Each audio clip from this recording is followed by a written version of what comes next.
I accidentally released a long-lost nightmare into the world. I had no idea that simply solving a mysterious puzzle box I found while camping could contain such horrors. The curiosity I had for the ancient puzzle may have just doomed us all. 2 months ago, I moved to a very small town. The type of town that you need to drive 30 or 40 minutes just to get to the store. I had broken up with my fiancée, and I just wanted to get away from the world. This small town seemed ideal. It was extremely secluded. My plan was to hike the mountains and forests all day and work all night on my computer. After breaking up with her, the alone time in the wilderness was exactly what I needed. A chance to find myself again, and honestly, a chance to just find peace. I spent a few weeks learning the mountains and the forests. Once I felt comfortable with the area, I planned a camping trip. I had it all mapped out. I'd start at one of the big mountains to the east of town, climb to the peak, camp out there for a day or two, and then make the full day trip back to my home. When the day finally came, I started my hike to the peak. It was a dark and overcast day, but I didn't mind. For me, there was always something beautiful about that gray sky. At some point during the early afternoon, it started to rain. Even though I didn't mind the rain, I figured it would be a good time to take a break and rest. And then maybe by the time my rest was over, the rain would let up. I pulled out a bag of nuts, and while I was eating them, I noticed several yards away a small hole in the ground. Curiosity got the better of me, and I decided to investigate. I know this sounds weird, but I could almost hear something calling out to me. It wasn't an audible voice, but almost a feeling in my gut. When I got to the hole, I was overwhelmed with the coldness that was emanating from the hole. It was about the size of a sewer hole. I got down to my knees and I shined the flashlight into the hole. The first thing I noticed wasn't with my eyes, but with my nose. The smell was horrifying. The only thing I could think of was rotten eggs. I put my nose in my elbow to conceal the smell, and I continued shining the light into the hole. I thought I had seen something red on one of the rock walls, and when I whipped the light back to the red spot, the part of the ground I was kneeling on collapsed, and I fell into the dark hole. Only a brief moment of panic ensued as I fell for a couple of seconds. I got to my feet, and thankfully, I was able to tell right away that I wasn't hurt, other than a scratch on my arm. It was only a minor wound, and I wasn't worried about it. I grabbed a bandage, and I just wrapped it up for the time. My main priority was finding a way out of this hole. Since the hole was now a little wider, more daylight illuminated the dark cavern. Even in the gray and rainy weather, it was still much brighter down there than before. So I picked up my light and made my way to where I saw the red markings. I couldn't believe my eyes. It wasn't just a marking, it was full-on cave art. My mind was racing. I couldn't even begin to imagine what I had just stumbled upon. Even though this hole was only a few yards off of my designated path, this forest is not designed for trails and hiking. The chances of someone stumbling upon this hole are beyond slim. The cave painting was of some strange symbol, a symbol I didn't recognize at the time, and even after Googling it, I still don't recognize that symbol. I sat down there for a while just taking everything in. It must have been 30 minutes when I noticed that I didn't smell that horrible scent anymore. And I wasn't cold either. Maybe I went nose blind, or maybe the hole collapsing did something to change the conditions. Either way, the smell didn't bother me. I looked at the time and the predicament I was in. There was no way I was going to make it to the peak today. Since I mostly had a roof over my head and I wasn't cold anymore, I figured I would stay in the hole tonight, and tomorrow I'd figure a way out. It started to downpour outside, and suddenly my decision to stay put seemed a lot better. I went to bed early, figuring I could use this time to get a good rest, and then start early whenever I wake up. Unfortunately, I did not wake up well rested. In the middle of the night, I was awoken by something I can't explain. I thought I heard someone standing right next to me, whispering my name. I jumped up and grabbed my flashlight and shined it all the way around the cavern. It was pitch black. If I didn't have my light, you wouldn't have been able to see your hand in front of you. Just as I was going to lie back down, I heard the sound of scratching coming from behind the rock wall with the painted symbol. I got up and crept toward the painting, and the sound became louder. Then the scratching turned into a sound of a whisper. But it wasn't a normal whisper. It was almost ethereal. As I laid my hand on the rock, it began to slowly open, like an old door. I pushed it open and walked into another room of the cavern. A stone altar stood in the center of the room with a mysterious-looking box on top. It was about the size of a tissue box, and it looked gold. I shined my light on the box, and I was blown away by the symbols and craftsmanship of the box. Symbols all around it. I picked it up, and the ethereal whispering could be heard again. It wasn't words I was getting from the whispers, but feelings. Something inside me was telling me to rotate the ends of the box, and I did. They rotated like a gear. I was looking at a puzzle box of some kind. Everything else left my mind except this ancient treasure. The thought of any kind of fame for discovering this artifact left my mind instantly when I started to rotate the gears. It was like an ancient Rubik's Cube. I lost track of time as I continued to rotate the heavy gold gears. With every rotation, I could hear the whispering inside me growing louder. Somehow, I knew I was getting closer to solving this puzzle. Then I heard a loud click as I rotated one of the gears, and that click snapped me back to reality.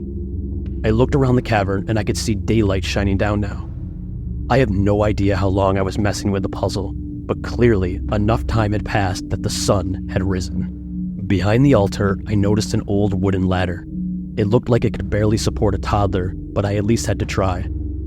I threw the puzzle box in my bag and grabbed the ladder. Thankfully, it supported me, and I made my way out of the hole. I looked at my watch, and I almost got sick.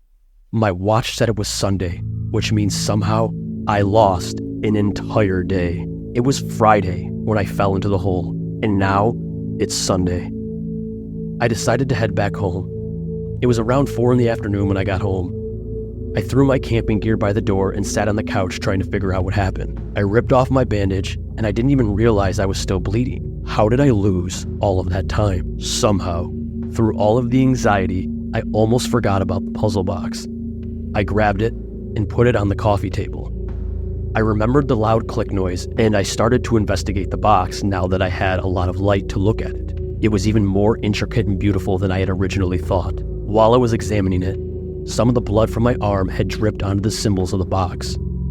I heard a shifting sound, and then I noticed one of the symbols was slightly pushed out.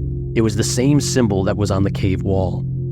I pushed it in, and the box started to vibrate and shake. All of the gears started to turn on their own, and before I knew it, the box opened up. All the sides of the puzzle box shot open and now lay flat on the table. There was nothing inside but a seemingly plain stone. I grabbed the stone, and I still don't understand what happened. Instantly, I felt pain, not physically, but emotionally. I could feel screams, sorrow, and pains that I could never have imagined before. I fell back onto the couch and threw the small rock back onto the top of the open box. A loud and sinister scream could be heard coming from the open box. I didn't know if it was in my head, or if it was actually the sound I was hearing. It was a deep and guttural sound. The only way I could describe what happened next is that a black shadow flew out of the rock. I could only see it for a few seconds, but it was clearly there. The shadow flew like a bird to my front door. The door opened up and the shadow flew out. The door slammed behind it. Suddenly, all the screams and pain were gone. I was sitting in silence with the open box in front of me. I tried to call the police, but of course, my phone wasn't working. I got into my car and started to head into the small town, and I couldn't believe my eyes. The town looked like a bomb had gone off. The single main street had been completely destroyed. Buildings on fire, windows broken, cars smashed.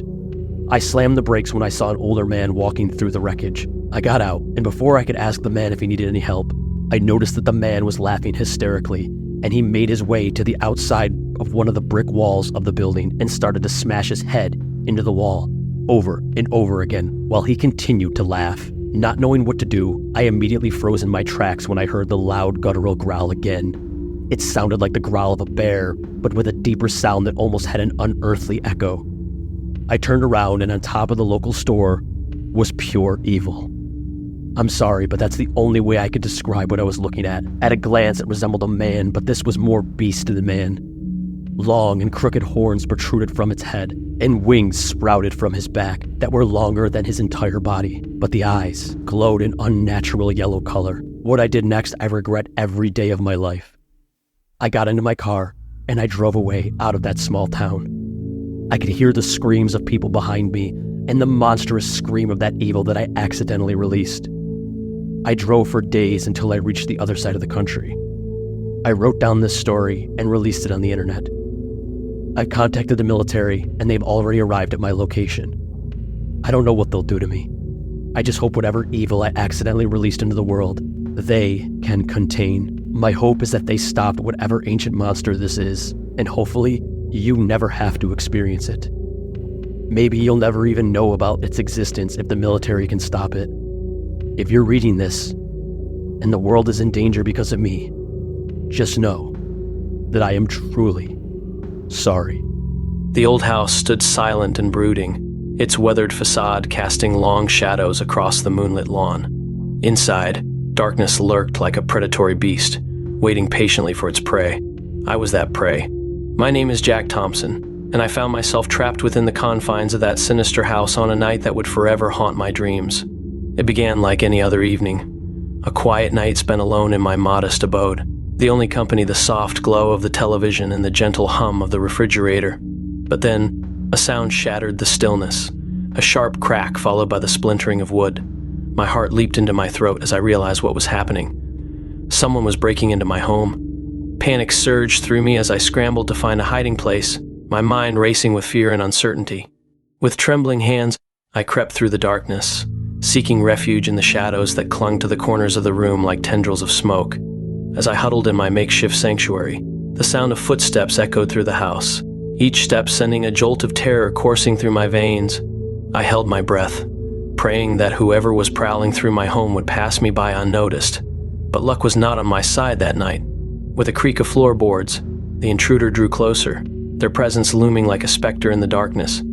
I pressed myself against the wall, willing myself to become one with the shadows, but it was futile. I was exposed, vulnerable, a trapped animal awaiting its fate. And then, just as suddenly as they had appeared, the footsteps ceased, replaced by a heavy silence that hung in the air like a shroud. I dared not move, lest I betray my presence to whoever lurked in the darkness. Minutes passed like hours as I waited, my heart pounding in my chest, my senses heightened to a fever pitch. And then, with a suddenness that sent a chill down my spine, the lights flickered to life, casting the room in harsh illumination. I squinted against the brightness, my eyes adjusting slowly to the sudden change. And then, to my horror, I saw him, a figure cloaked in darkness, standing before me with eyes as black as night itself. As I stared at the figure before me, my heart pounded with a mixture of relief and dread.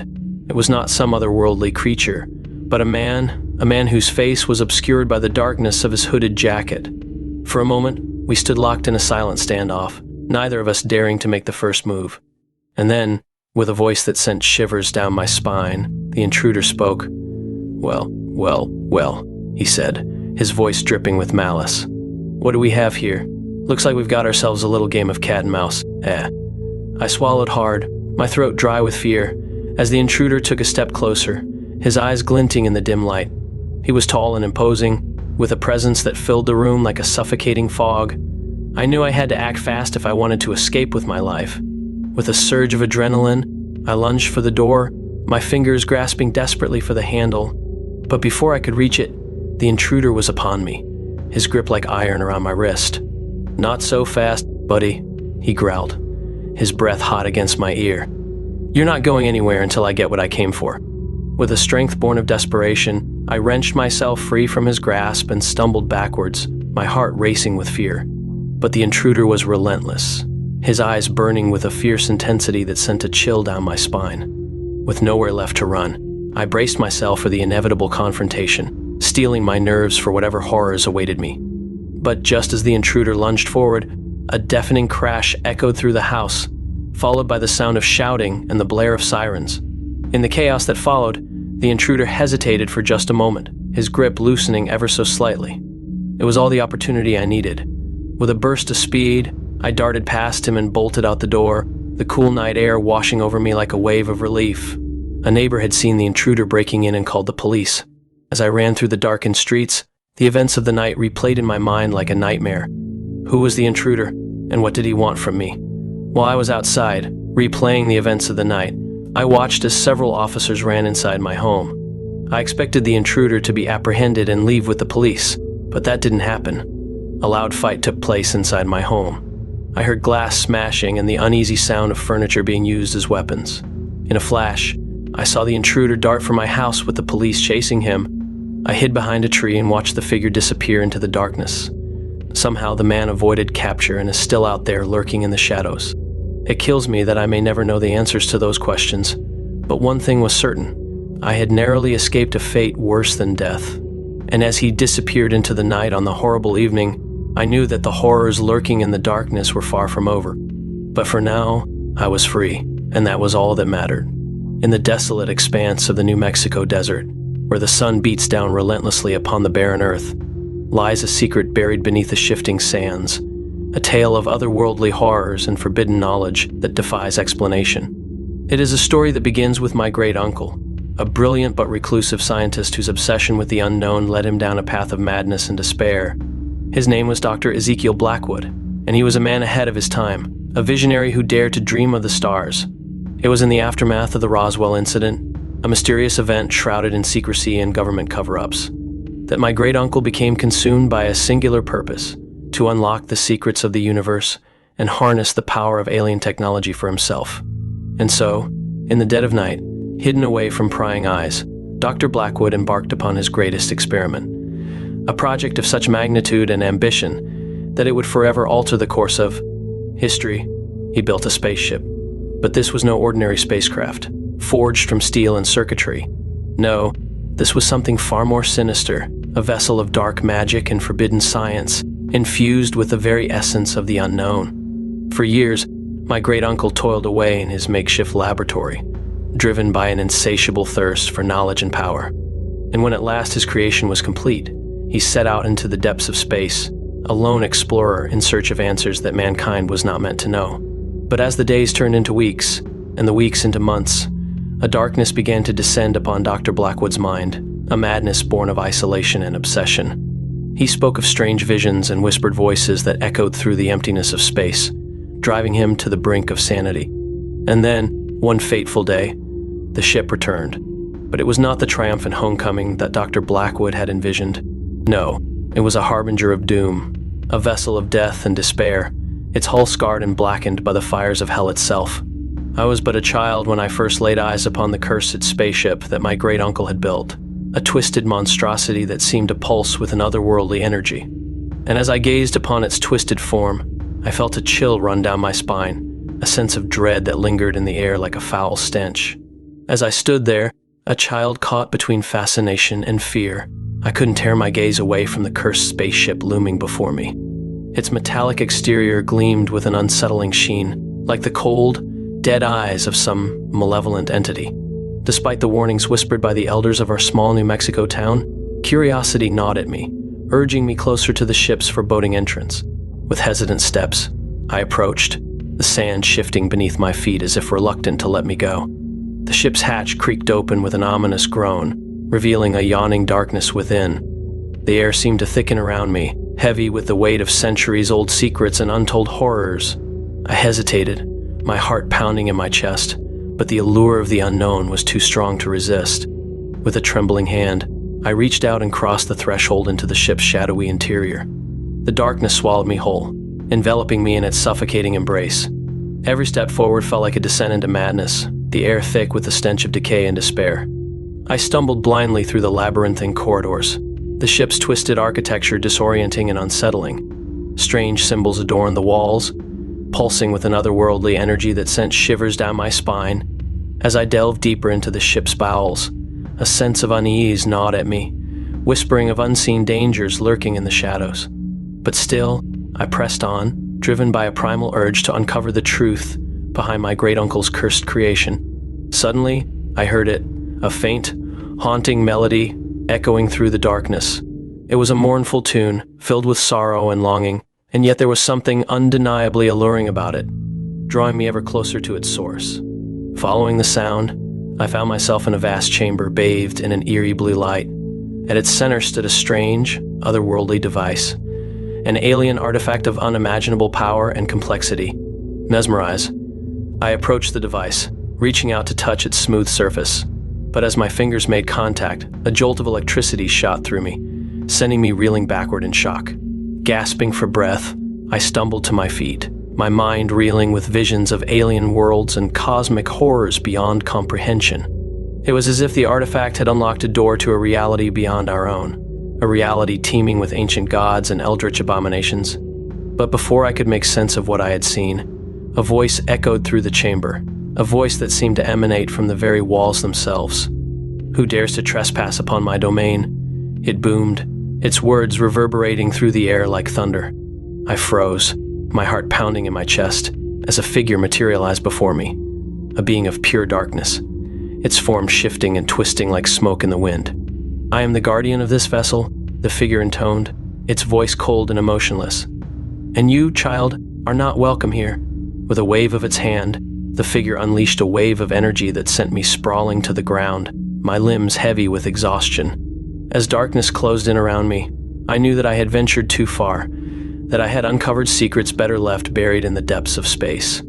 But even as the shadows consumed me, I couldn't shake the feeling that my journey was far from over, that the cursed spaceship held more mysteries than I could possibly imagine. And as I slipped into unconsciousness, I vowed to uncover the truth behind my great uncle's creation, no matter the cost. For in the heart of darkness, where stars are born and worlds collide, lies the key to unlocking the greatest mystery of all, the mystery of our existence.